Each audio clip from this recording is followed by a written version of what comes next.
मैं किचन में गई चाय बनाने। जैसे ही मैंने गैस ऑन की और दूध चढ़ाया, मुझे महसूस हुआ कि जीजा की नजरें मेरे ऊपर थीं। मेरी टाइट लेगिंग और हल्की सी फिटिंग वाली कुर्ती में मुझे यकीन था कि वो मुझे देख रहे हैं। मैंने हिम्मत करके पीछे मुड़कर देखा। सच में, उनकी आंखें मेरी ओर ही टिकी थीं, और उनकी आंखों में वो मस्ती थी, जो मुझे और भी बेकरार कर रही थी। नमस्ते दोस्तों, मेरा नाम पूजा है। मैं दिखने में बहुत सुंदर और गोरी हूँ। मोहल्ले के सभी लड़के मेरे दीवाने हैं।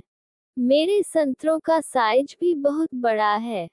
मेरी उम्र 20 साल है। ये कहानी मेरी और मेरे जीजू के बीच में बढ़ रहे प्यार की है, जो हम हद से आगे बढ़ गए। तो आइए कहानी शुरू करते हैं। मैं गाजियाबाद में अपने मम्मी पापा के साथ रहती हूँ। हमारी जिंदगी बहुत साधारण है। मम्मी घर संभालती हैं, पापा एक प्राइवेट जॉब करते हैं, और मेरी बड़ी दीदी शीतल 2 साल पहले दिल्ली में ब्याही गई। दीदी के पति, यानी मेरे जीजा राहुल, उनका नाम लेते ही मेरे चेहरे पर जाने अनजाने मुस्कान आ जाती है। शायद इसीलिए कि वो मेरी जिंदगी में एक ऐसा नाम है जिनसे जुड़े ख्याल मैंने कभी सोचे भी नहीं थे। मैंने राहुल जीजा को पहली बार दीदी की शादी में देखा था। लंबा कद, चौड़े कंधे, और एक आत्मविश्वास भरी मुस्कान, ऐसी मुस्कान जो किसी भी लड़की के दिल में हलचल पैदा कर दे। उस दिन, जब पहली बार उन्होंने मुझे देखा था और हल्की सी मुस्कान दी थी, पता नहीं क्यों मेरा दिल जोरों से धड़कने लगा था। मैंने उस एहसास को खुद से दबा लिया था। खुद को समझाया, पूजा, ये तेरे जीजा हैं, ऐसे ख्याल पाप हैं। लेकिन दिल और दिमाग हमेशा एक जैसा कहाँ सोचते हैं। पिछले महीने की ही बात है। दीदी को ऑफिस के काम से मुंबई जाना पड़ा, पूरे हफ्ते के लिए। उसी समय मम्मी पापा गांव चले गए थे, किसी रिश्तेदार की शादी में।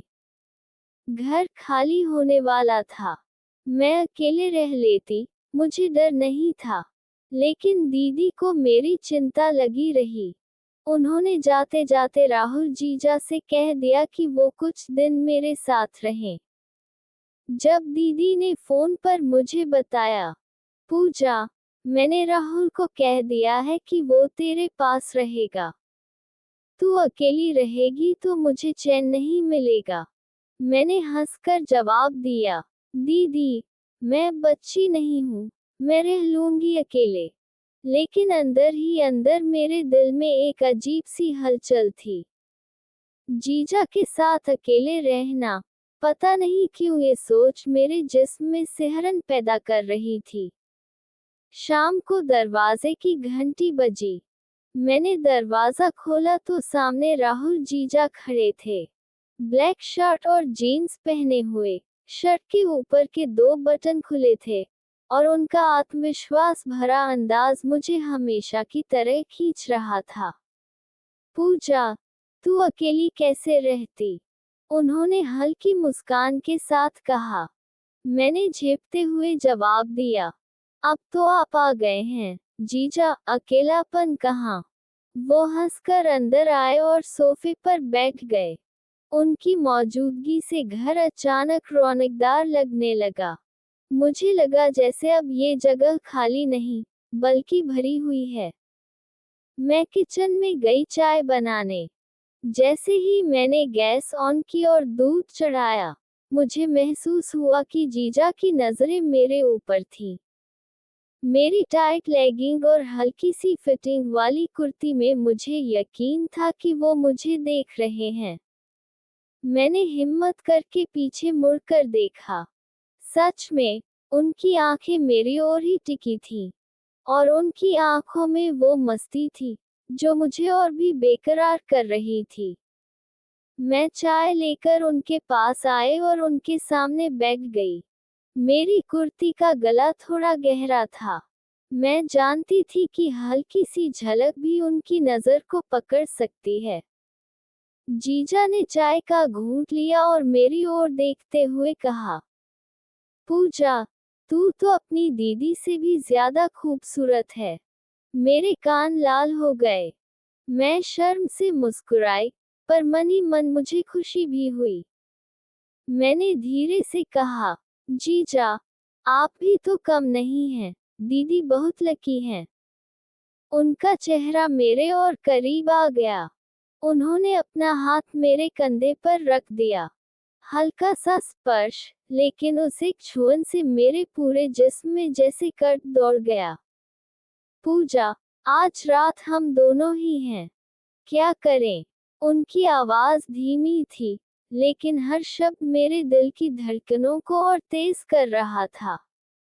मैंने बस हल्का सा मुस्कुराकर कहा, जो आपको सही लगे।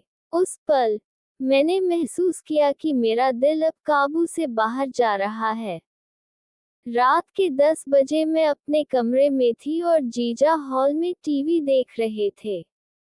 मैंने सोचा, चलो नहा लूं, ताजगी लगेगी। बाथरूम में गर्म पानी की बूंदें जब मेरे जिस्म पर गिर रही थी, मैं अजीब सी बेचैनी महसूस कर रही थी। मैंने खुद से कहा, काश जीजा इस वक्त मेरे बारे में भी सोच रहे हों, जैसे मैं सोच रही हूँ। तभी दरवाजे पर दस्तक हुई। मैं चौंक गई। तौलिया लपेटकर बाहर आए। जीजा सामने खड़े थे। पूजा, पानी चाहिए था, उन्होंने कहा। लेकिन उनकी आंखें मेरे चेहरे पर नहीं थी, कहीं और। मैंने हल्की सी मुस्कान दी और बोली, जीजा, आप अंदर आ जाए। उस पल, मुझे लगा जैसे हमारे बीच की दूरी धीरे धीरे मिट रही है।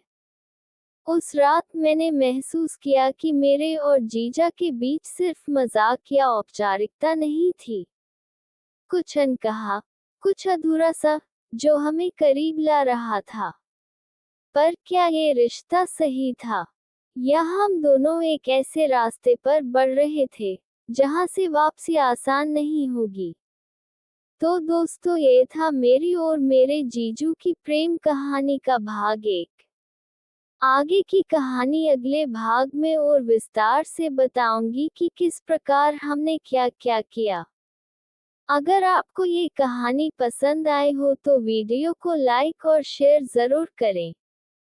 चैनल को सब्सक्राइब करें और बेल आइकॉन दबाएं, ताकि आपको पार्ट 2 और आने वाली सभी कहानियां सबसे पहले मिलें।